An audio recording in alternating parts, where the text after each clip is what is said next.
In the previous video, we had a complete introduction to TOEFL. If you have not watched that video yet, its link is available in the description.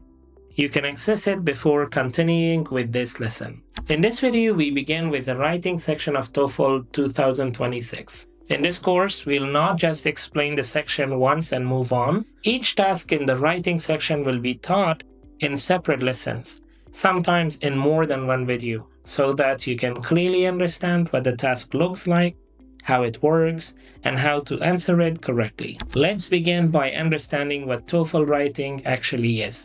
The writing section measures your ability to communicate effectively in written English.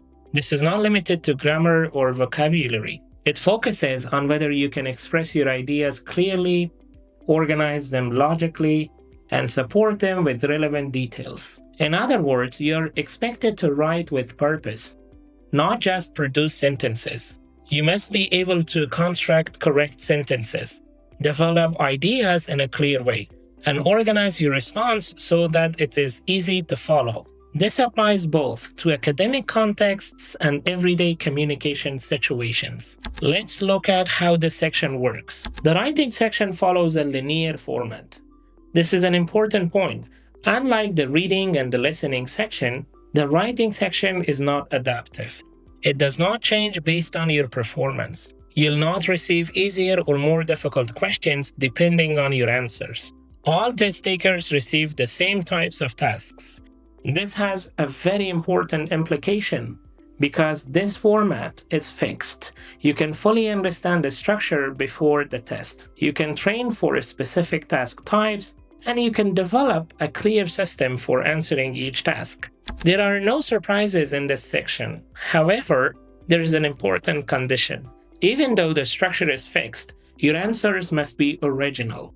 You must use your own language, your own ideas, and your own structure. Memorized answers or copied sentences will not help you. What matters is how clearly and naturally you can express your thoughts. Let's move to the structure of the tasks. In total, you'll answer approximately 12 writing questions. Each question is designed to test a specific skill, and these questions are grouped into three main task types. The first task type is build a sentence. In this task, you're given a short exchange, usually a simple conversation between two speakers.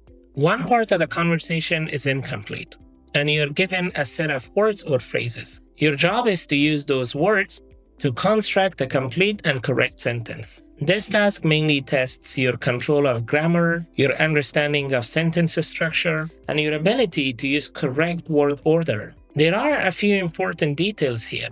In some questions, you'll be given an extra word or phrase that you should not use. You must identify which words are necessary and which are not. Also, each question is scored as either correct or incorrect. There is no partial credit. This means that accuracy is extremely important.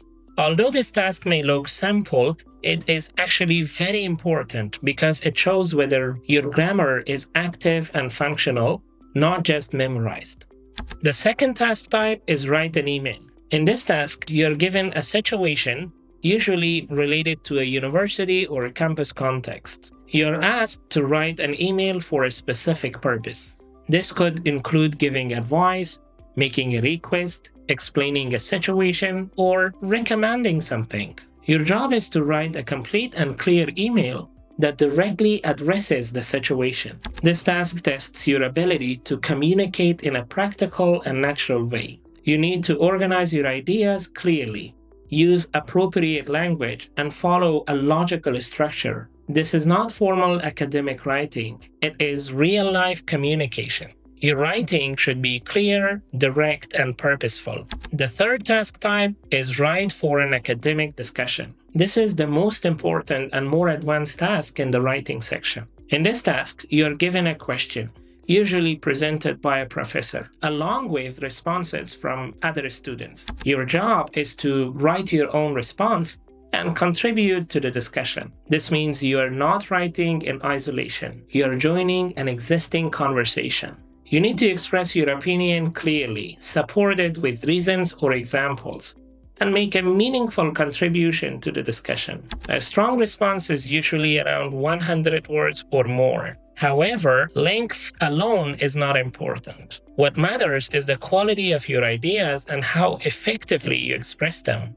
Your responses are assessed based on 4 main criteria. First, task completion. This means whether you have fully answered the question and addressed all parts of the task. Second, organization. Your writing should be structured in a clear and logical way so that the reader can easily follow your ideas. Third, language use. This includes grammar, vocabulary, and sentence structure. Your language should be correct and appropriate for the task. Fourth, clarity and support. Your ideas should be clear and you should support them with reasons, explanations, or examples where necessary.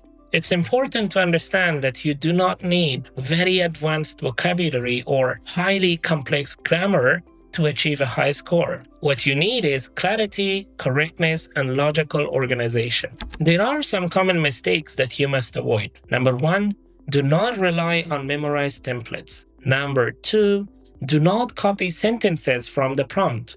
Number 3, do not write long answers that are unclear or poorly organized. And do not use language that sounds unnatural or forced.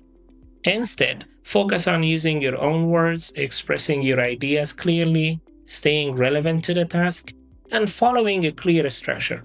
This video is a complete overview of the writing section. In the next videos, we'll go step by step through each task type. We will look at real examples, common mistakes, and exact strategies that you can use in the test. In the next lesson, we'll begin with the build a sentence task and analyze it in detail. You can also find a PDF of this lesson and its exercises in the description.